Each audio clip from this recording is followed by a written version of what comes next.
నమస్తే అన్న అందరికీ నమస్కారం. కువైట్ దేశవ్యాప్తంగా ఫుడ్ అండ్ న్యూట్రిషన్ అథారిటీ అధికారులు కువైట్లోని రెస్టారెంట్లు మరియు హోటళ్లను తనిఖీ చేస్తూ ఉన్నారు. అలాగే ఆ యొక్క హోటళ్లు కానీ రెస్టారెంట్లలో మనం కుకింగ్ సెక్షన్ లోకి వెళితే గాని అక్కడ కుళ్ళిన మాంసం మరియు కుళ్ళిన గుడ్లు, గడువు ముగిసిన ఆహార పదార్థాలతో కొన్ని రెస్టారెంట్లు ఆహారాన్ని తయారు చేసి భోజనాలను తయారు చేసి కస్టమర్లకు అందిస్తూ ఉన్నాయని చెప్పి అధికారులు గుర్తించారు.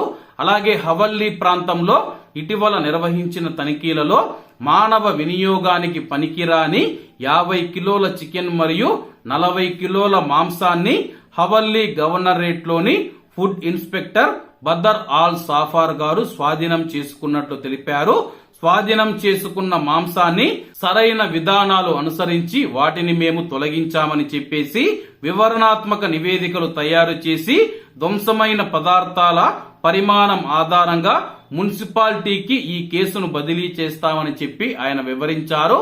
అలాగే హవల్లీ ప్రాంతంలో నిర్వహించిన తనిఖీలలో 4 రెస్టారెంట్లను మూసివేశామని చెప్పి 90 కిలోల కుళ్ళిన మాంసాన్ని స్వాధీనం చేసుకున్నాము. అందులో 50 కిలోల చికెన్ మరియు 40 కిలోల మామూలుగా ఇతర మాంసాలు ఏవైతే ఉన్నాయో మటన్ కానీ అలాగే చేపలు కానీ రొయ్యలు ఏవైతే ఉన్నాయో ఆ యొక్క మాంసం ఉన్నట్లు అధికారులు గుర్తించారు. కువైట్ లోని రెస్టారెంట్లలో ఇలా జరుగుతూ ఉన్నాయి కాబట్టి కువైట్ దేశవ్యాప్తంగా తనిఖీలు నిర్వహించి ఎవరైతే ఇటువంటి పనులు చేస్తూ ఉన్నారో ఆ యొక్క రెస్టారెంట్లను మూసివేసి యజమానులపైన కఠినమైన చర్యలు తీసుకుంటామని చెప్పి అధికారులు హెచ్చరించారు. కాబట్టి అందరూ బాగుండాలి, ఎందులో మనం ఉండాలి. అందరికీ నమస్తే అన్న, జై హింద్.